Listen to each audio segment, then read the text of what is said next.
कैलाश की पवित्र चोटियों पर महादेव और देवी सती आनंद पूर्वक निवास कर रहे थे।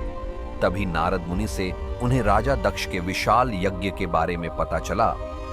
ओम अग्निमिले पुरोहितम यज्ञस्य देवम ऋत्विजम होतरम रत्नधातमं स्वाहा। स्वामी, मेरे पिता महाराज दक्ष ने एक भव्य यज्ञ का आयोजन किया है। वहाँ सभी देवी देवताओं को बुलाया गया है। क्या हम वहाँ नहीं चलेंगे? देवी, जहाँ बिना निमंत्रण के जाना पड़े वहाँ मान सम्मान नहीं मिलता। दक्ष के मन में मेरे प्रति द्वेष है, वहाँ जाना उचित नहीं होगा। राजा दक्ष का अहंकार आकाश छू रहा था। उन्होंने जानबूझकर शिव को अपमानित करने के लिए उन्हें आमंत्रित नहीं किया था। महादेव की चेतावनी को अनसुना कर पिता के प्रति अगाध मोह में बंधी सती ने बिन बुलाए ही उस महायज्ञ में जाने का हठ कर लिया और दक्ष की नगरी की ओर चल पड़ी। पिताश्री, यह कैसा यज्ञ है जहाँ महादेव का कोई स्थान नहीं। आपने समस्त सृष्टि के स्वामी का अपमान किया है। वो श्मशान निवासी मेरे यज्ञ के योग्य नहीं है सती। तुमने एक अघोरी से विवाह करके मेरा मान घटाया है। जिस शरीर ने महादेव का अपमान सुना, मैं उस शरीर का त्याग करती हूँ। अगले जन्म में मैं फिर शिव की ही होंगी। जब सती ने देह त्याग किया तब महादेव का तीसरा नेत्र खुल उठा और उसी क्षण महादेव की जटाओं से उनका रौद्र स्वरूप वीरभद्र के रूप में प्रकट हुआ। चारों दिशाओं में प्रलय का संकेत फैल गया। अब दक्ष के अहंकार का अंत निश्चित था। महादेव के क्रोध से जन्मा वीरभद्र साक्षात काल बनकर प्रकट हुआ। उसका एक ही लक्ष्य था, दक्ष के अहंकार का समूल विनाश। शिव के गणों ने दक्ष की नगरी कणखल को घेर लिया। प्रकृति का कोप और महादेव का प्रतिशोध एक साथ बरस पड़ा। जिस यज्ञशाला में सती का अपमान हुआ था, आज वहां केवल हाहाकार था। देवगण भी वीरभद्र के रौद्र रूप के सामने टिक न सके। अहंकार का मस्तक काट दिया गया। राजा दक्ष का अंत हुआ और उसके साथ ही उस झूठे गौरव का भी, जिसने सती को आत्मदाह के लिए विवश किया था। क्रोध शांत हुआ तो पीछे रह गया एक गहरा सन्नाटा। महादेव ने सती के पार्थिव शरीर को बाहों में उठाया। उनका विलाप ब्रह्मांड को कंपा देने वाला था। शोक में डूबे शिव ने जब तांडव आरंभ किया, तब सृष्टि को बचाने के लिए श्री हरि विष्णु ने अपने चक्र से सती की देह को विभाजित किया। जहां जहां माता सती के पवित्र अंग गिरे, वहीं धरती पर दिव्य ऊर्जा प्रकट हुई। उन्हीं स्थानों पर मां शक्ति के चमत्कारी धाम स्थापित हुए, जिन्हें आज हम शक्तिपीठ के नाम से जानते हैं। अहंकार मिटा, न्याय हुआ, पर महादेव फिर से मौन हो गए।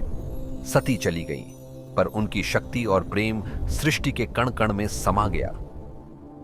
सती के वियोग में महादेव गहरी समाधि में चले गए।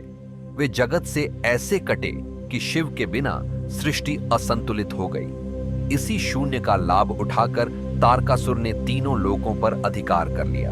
उसे वरदान था कि उसकी मृत्यु केवल शिव के पुत्र के हाथों ही संभव है। पर वैरागी शिव का विवाह कैसे हो?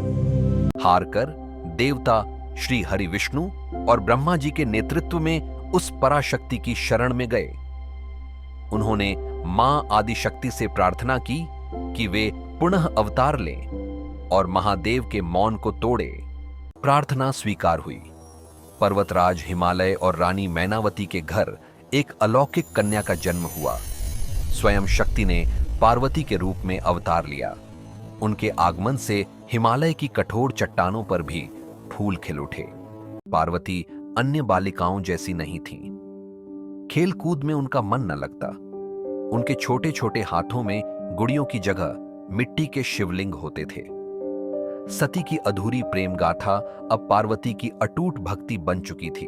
देवर्षि नारद ने जब उन्हें उनके पूर्व जन्म का सत्य बताया, तो पार्वती ने अपना मार्ग चुन लिया। महादेव को पाने के लिए उन्होंने राजमहल के सुखों का त्याग कर दिया और वन की ओर चल पड़ी। शुरुआत में कंदमूल, फिर केवल जल और अंततः उन्होंने सूखे पत्ते खाना भी छोड़ दिया। हजारों वर्षों की इस निर्जल निराहार तपस्या ने उन्हें अपर्णा नाम दिया। उनकी देह क्षीण हो गई, पर तप का तेज सूर्य से भी अधिक प्रखर हो उठा।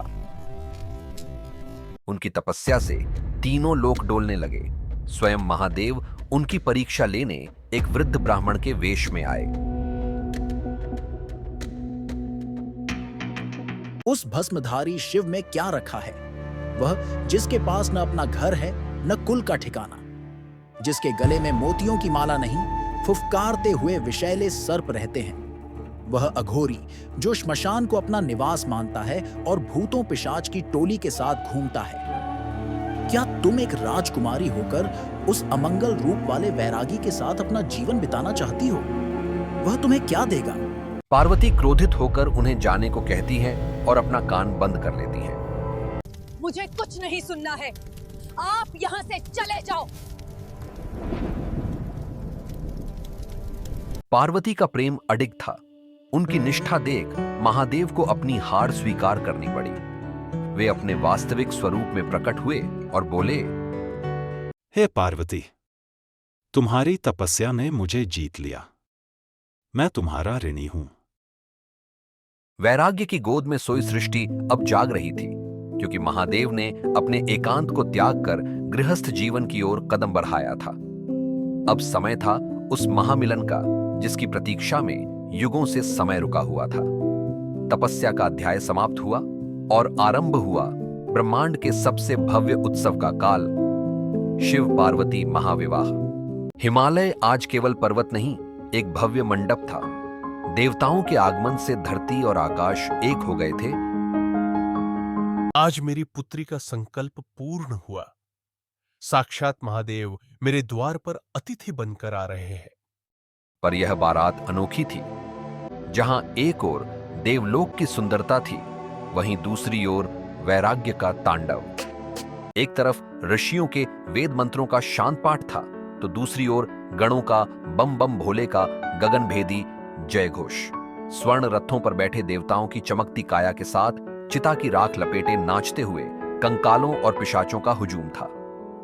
कोई बिना सिर का था तो किसी के अनेक मुख थे, जो अपनी ही धुन में मग्न होकर अजीबोगरीब भंगिमाएं बना रहे थे। सचमुच ऐसी विचित्र बारात त्रिभुवन में पहले कभी नहीं देखी गई थी।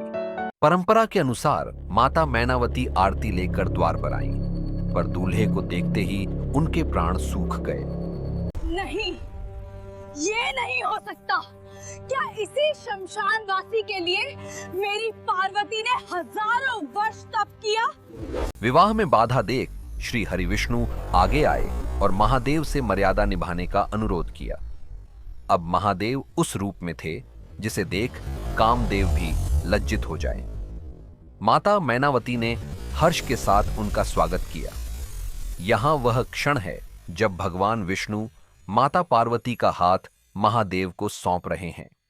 हे महादेव, मैं अपनी बहन पार्वती का हाथ आपको सौंपता हूं। आज से शिव और शक्ति पुनः एक हुए। अग्निदेव साक्षी बने। 7 फेरों के साथ 2 आत्माएं अनंत काल के लिए जुड़ गईं।